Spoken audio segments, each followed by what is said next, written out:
kulanti wacan oo wanaagsan asxaabta qiimaha badan meel walbo dunida ka joogtaan kusoo dhawaada taxanaha Mustafa iyo Mary xalqadaha kale ah xalqada 10aad iyo midda 11aad oo muuqaalkan ku falanqeyneyno beri subax oo taariikhda ku beegantahay 13 Oktoobar 7 aroornimo xilliga Geeska Afrika waxaan soo gelinaynaa muuqaalkaasoo iskula jiraan xalqadaha kale ah xalqada 12aad iyo midda 13aad oo halkaas muuqaal ku wada sharxeyno. haddaba Mary iyo Mustafa xalqada 10aad waxaan ka bilownaa marka hore markaas aynu midda 11aad falanqeynaynaa. xalqada 10aad waxay ka bilaabanaysaa meeshii ay ku dhamaatay midii 9aad gabadhii Mary ahayd oo qabrigii aabaheed dul joogta halkaasna ku cataabi doonta. waxay dhihi doontaa aabow maanta inaad joogtid ayaa fiicnaan lahayd oo xaalka maanta jira aad ila ogaatid. sidoo kaleetana arrimaha Mustafa ayay halkaas kaga hadli doontaa iyadoo meeshii joogta waxa uu imaan doonaa Mustafa oo reedinayay. wuxuu dhihi doonaa gonjo waan furaya ani adigana waa isla noonaaleynaa wixii hadda ka dambeeyay nolol raaxa leh ayaan galeynaa. laakiinse iyada way diidi doontaa waxay dhihi doontaa gonjo waxaa ka daran gabadha yar ee malayka ah ma waxaa rabtaa gabadhaas malayka ah silacii iyo noloshii aniga aan soo maray inay marto kaama yeelay Mustafa.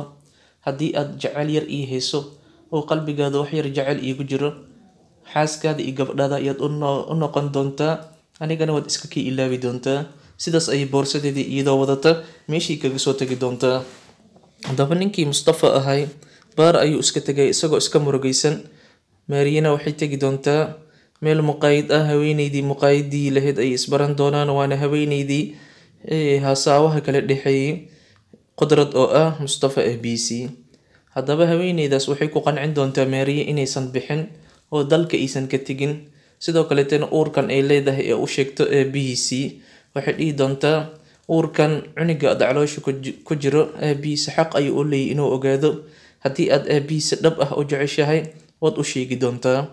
haddaba hadalkii ayay soo qaadanaysaa oo ay ku qancaysaa iwaanadaas wayna soo bixaysa guriga Mustafa ayay imaanaysaa iyadoo raadinayso laakiinse way ka weynaysaa. waxay soo wadi doonta Nadiira waxay leedahay aniga og meesha Mustafa jooga soo bax. waxaa soo dabagali doona markaasi ninkii qalib ahay oo isaga argoosi u socday maadaama walaalkiisii Nihaad laga dhaawacay ee Nadiira ka dhaawacday. hubkiisii ayuu watay markuu meeshii imaado meesha waxaa imaan doona markaasi Mustafa, Nadiira, Maryya iyo waliba abukaatihii Cumar ahay meeshii ku wada kulmi doonaan dhammaantoodii. haddaba ninkii qalib ahay wuxuu xabad caloosha ku dhufan doonaa Mustafa. xalqada 10aadna meesha ayuu ku dhammaan doontaa.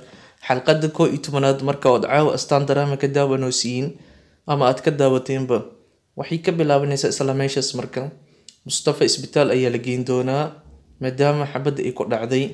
marka xalqada 11aad waxay ka bilaabanaysaa ama falanqeynteeda sida tan. Maryya waxay doonaysay inay Mustafa u sheegto inay uur u leedahay laakiin ninkii qalib ahaa ayaaba soo dhexgalay. haddaba markay xabaddii ku dhacdo ninkan Mustafa ah abukaatihii ayaa daba cirisan doona ninkii qalib ahay laakiin qalib biskooladii ayaa ka dhacaysa abukaataha biskooladii ayuu soo qaadi doonaa. Nadiira ayuu u keeni doonaa waxay dhihi doontaa ma aragtay dilaaga. wuxuu dhihi doonaa wejigiisa ma arkin laakiin biskooladan ayaan arkay. markaas ayay biskooladii soo xasuusanaysaa inay tahay midii Nihaad ku dhufanaysay. haddaba muuqaalka xiga waxaa nala tusaya markaasi gonjo oo gabadheedii la joogto. gabadha ayaa dhihi doonta aaba hooye adigii aaba miyaad isfuraysaan yaa kuu sheega ayay dhihi doontaa. waxay dhihi doontaa gabdhaha shaqaalaha ayaan ka maqlay. markaas ayay leedahay intii igu siiso gonjo way soo bixi doontaa. haweenkii shaqaalaha ah oo kushiinka ku jira ayay u imaan doontaa. waxay leedahay gabadhayda yar ee malayka ayaa ku dhahay aniga iyo Mustafa ayaa isfurayno qofka ku dhahay ayaan doonayaa. way inkiri doonaan labadii haween waxay dhihi doonaan waxba kama ogni. markaas iyadoo ku qaylinayso odaygii guriga ayaa kushiinka soo gali doona qudrad ahay oo Mustafa abiis ahay. wuxuu dhihi doonaa maxaad ku haysataa haweenkan. markaas ayay dhihi doontaa aabo anigii Mustafa ayaa isfurinkeena la faafiyey oo guriga meel walba lagu faafiyey xitaa gabadhii yareed ee guriga wuu gaaray waxayna faafiyeen labadan dumar ee kushiinka ku jiro.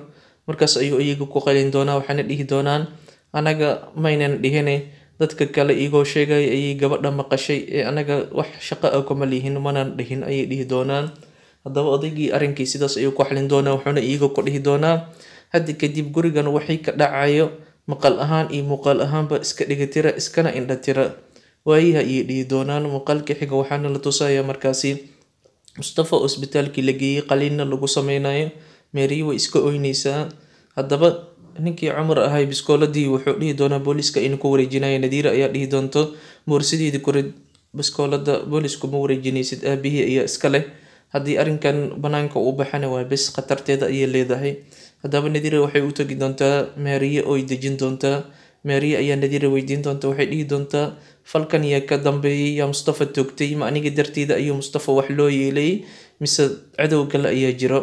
haddaba Nadiira su-aashaas kama jawaabi doonto. Muuqaalka xiga waxaana la tusayaa Maariya adeerkeeda iyo xaaskiisii ayaa sariirta wada joogaan. Duqdii ayaa weli lacag u hanqal taagaysay dhulkii Maariya ee lahayd. Odayga laakiin markaa uu soo rajoocay wuxuu dhihi doonaa maanta wixii ka dambeeyay lacag ha igu soo hadal qaadin. Gabadhayda lacag ayaan ka doortay, waan qof xun ayaan noqday. wixii hadda ka dambeeyna gabadhayda ayaan ka fikirayaa.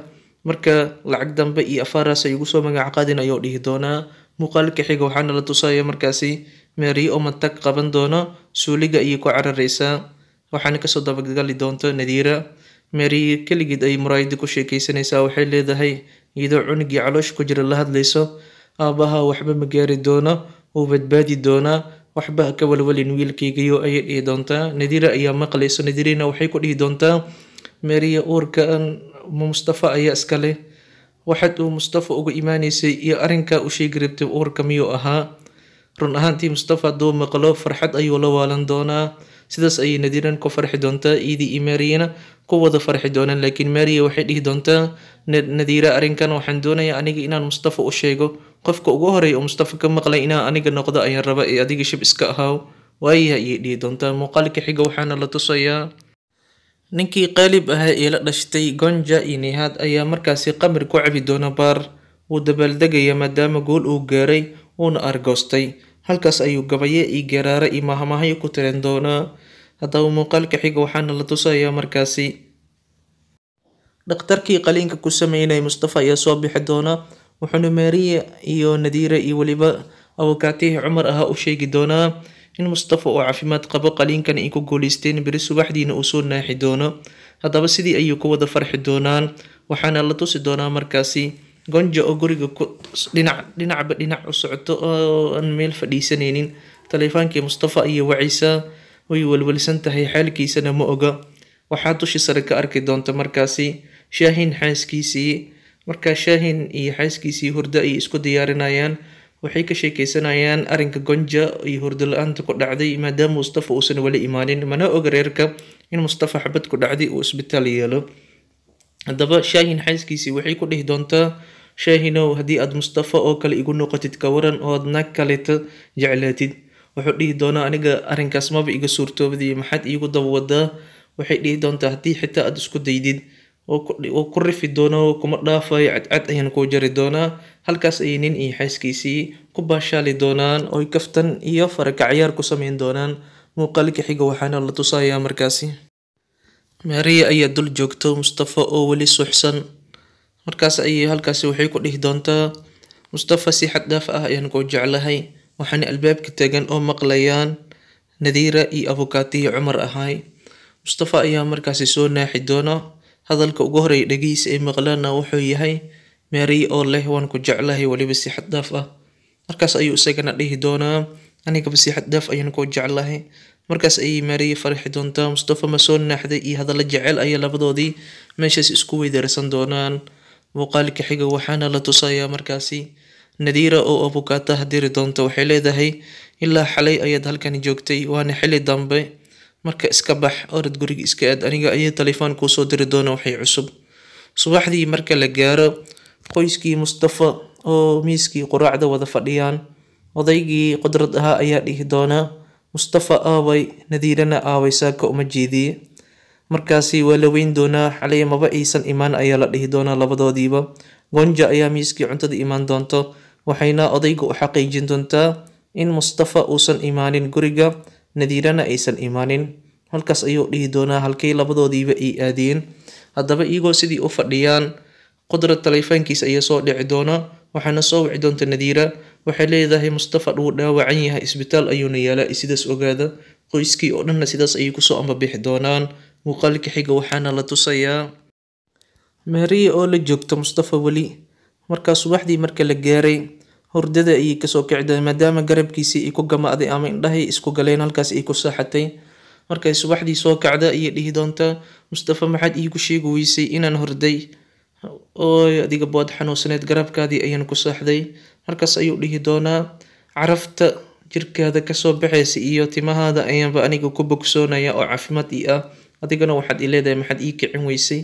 Haddaba iyagoo sidii u joogaan Maria waxay dhihi doontaa Mustafa dadka xabadda kugu dhuftay ma taqaanaa, aniga dartay miyuu dhibkan kuusoo gaaray mise cadow kale ayaa jiro. Markaas ayay usoo gali doontaa Nadiira, waxay dhihi doontaa cadow kale ma jiree, adiga dartaana xabadda uma soo gaarine ee aniga darteyda ayay xabadda usoo gaartay Mustafa. Sababtoo ah markaas ayay ugu sheekeyn doontaa dhacdadii oo dhan inay iyada Nihaad xabad ku dhufatay, kadibna Nihaad iyo qoyskiisii ee argoosi awgiisii Mustafa xabad ugu dhufteen.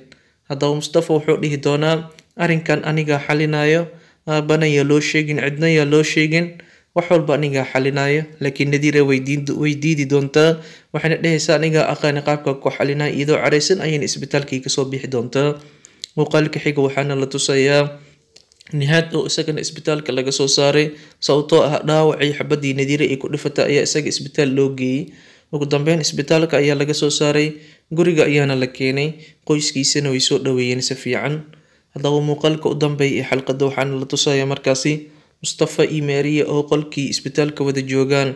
Waxaa soo gali doonaan oday Qudrad, wiilkiisii Shaahin iyo waliba xaaska Mustafa iyo Gonja.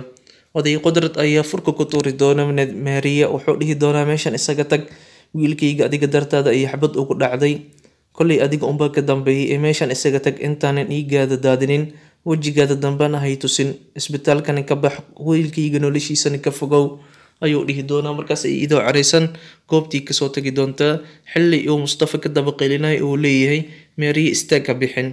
Dhammaad xalqadda halkaas ayay ku dhammaan doontaa, waana xalqadda 11aad ee taxanaha Mustafa iyo Maria. Xalqadda 12aad iyo midda 13aad oo isla jiraana beri subaxdii 7 aroornimo xilliga Geeska Afrika. Kala soco kanaalkeena Filimsida Media. Inta ka horeyso billahi tawfiiq. Asalaamu calaykum waraxmatullaahi wabarakaatuh.